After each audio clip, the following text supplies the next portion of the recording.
ng mga residente ng isang subdivision sa Caloocan na kanselahin ang isang certificate ng Prime Water para makapag-supply ng tubig sa kanila.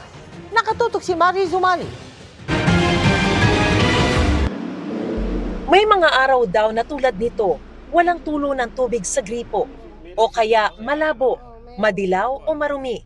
Ganito raw ang karanasan ng mga residente sa Tierra Nova Subdivision sa Bagumbong, Caloocan City. Ngayon nga lang po kami nagreklamo, pero all the years ay napakadumi ang tubig.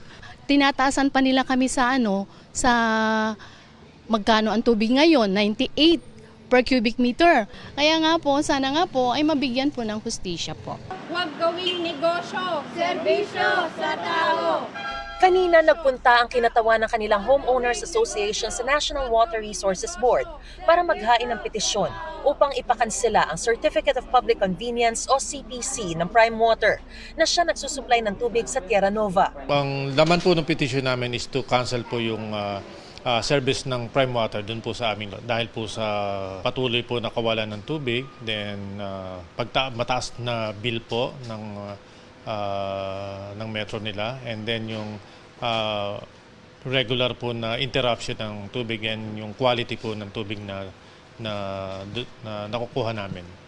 Katuwang ang Water for the People Network at samahan at ugnayan ng mga consumer para sa ikauunlad ng bayan, nakipagdialogo rin sila sa NWRB. Ang mga residente napipilitan na lang daw na bumili ng 60 pesos kada drum na tubig para sa paliligo at 25 pesos kada container para sa inumin. Habang patuloy pa rin daw silang sinisingil ng Prime Water. Inirereklamo rin nila ang 10 taong extension ng kanilang CPC kahit di naman daw dumaan sa public consultation. Tinitignan na raw ito ng NWRB.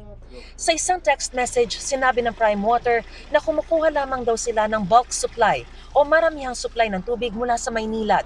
Ang tungkulin lamang daw nila ay ang pamamahagi o distribution nito.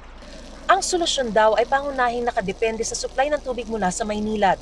Sinusubukan pa ng GMA Integrated News na makuha ang panig ng Maynilad ukol dito. Tungkol naman daw sa nararanasang mahinang presyon, sabi ng Prime Water, ito ay karaniwang dulot umano ng mataas na demand tuwing peak hours. Tinanggap ng NWRB ang petisyon pero anila, kailangan daw muna nilang puntahan itong Tierra Nova Subdivision para personal na masuri ang mga reklamo ng mga residente bago makapagdesisyon sa petisyon. Pag may hindi na-comply doon, there will be a corresponding penalty. Sinabi ko kanina, 100 pesos, 200 pesos a day. And then pag na-establish at repetition yan, that can be the grounds for revocation or suspension of the CPC.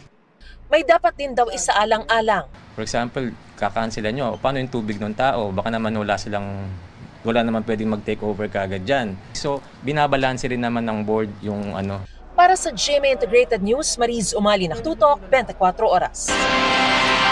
Sabi naman ng Maynilad na nagbibigay ng tubig sa Prime Water para maisupply nito sa Tierra Nova Subdivision, ang volume at presyo ng tubig na binibigay nila ay batay sa napagkasunduan nila. At base sa kanilang monitoring, wala daw issue sa kanilang panig na makakaapekto sa daloy at pressure ng tubig gripo.